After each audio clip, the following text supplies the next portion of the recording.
এই কোরআনের সাথে যারাই থাকবে তারাই সম্মানিত হয়ে যাবে, আর এই কোরআনকে যারা পরিত্যাগ করবে তারাই অপমানিত, লাঞ্ছিত, হেয় প্রতিপন্ন হবে। তাহলে একটা ছোট্ট কাহিনী শুনুন। এক বাবা, তার দীর্ঘদিন যাবৎ দম্পতির সন্তান হয় না। আল্লাহর হুকুমে অনেক বছর পর একটি মেয়ে সন্তান হয়েছে। বাবা আনন্দে আত্মহারা হয়ে বলতেছে, আমার মেয়ের বিয়েতে আমি পৃথিবীর সবচেয়ে মূল্যবান জিনিস দান করব।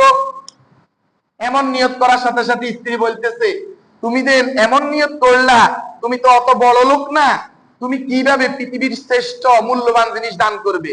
এটা বলা কি তোমার উচিত হয়েছে? তখন ওই স্বামী বলতেছে, যদি আমি আমার মেয়ের বিয়েতে সবচেয়ে মূল্যবান জিনিস না দিতে পারি তাহলে তুমি তালাক। তুমি কি তালাক। এক পর্যায়ে মেয়ে আস্তে আস্তে আস্তে আস্তে কি হয়েছে, বড় হয়ে গেছে। বড় হয়ে যাওয়ার পর মেয়ের বিয়ের জন্য চতুর্দিক থেকে আসতেছে।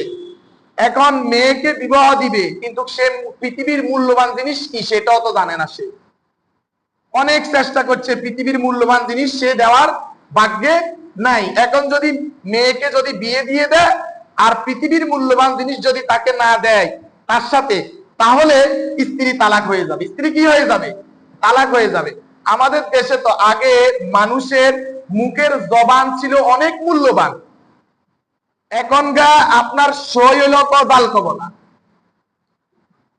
আগের দিনের মানুষের মুখের জবান ছিল কি খুবই মূল্যবান। তোকে আমি 1 জমিন দিয়ে দিছে, নিয়ে যা।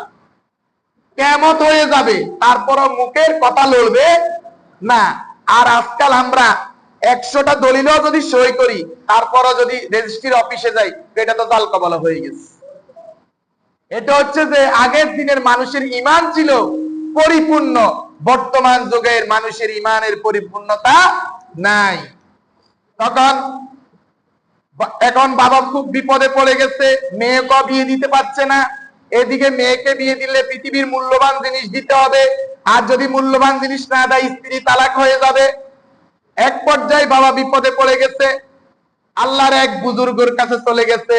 হুজুর, আমি আবেগের রসানলে পড়ে, আবেগের ঠেলায় পড়ে আমি বললাম আমার মেয়ের বিবাহতে আমি পৃথিবীর মূল্যবান জিনিস দিব, কিন্তু আমি তো এখন পৃথিবীর মূল্যবান জিনিস দিতে পারছি না। এখন যদি আমি পৃথিবীর মূল্যবান জিনিস না দিই আমার স্ত্রী তালাক হয়ে যাবে। আমার স্ত্রী খুব ভালো মানুষ, আমার স্ত্রীকে আমি খুব ভালোবাসি। সাথে সাথে ওই বুজুর্গ বলল, আরে পাগল, তুই বুঝি পৃথিবীর মূল্যবান জিনিস চিনিস না? তোর মেয়েকে বিয়ে দে, আর এক জিল কোরআন শরীফ তোর মেয়ের সাথে দিয়ে দে। এই কোরআন শরীফ হলো পৃথিবীর সবচেয়ে মূল্যবান জিনিস। সুবহানাল্লাহ, সুবহানাল্লাহ।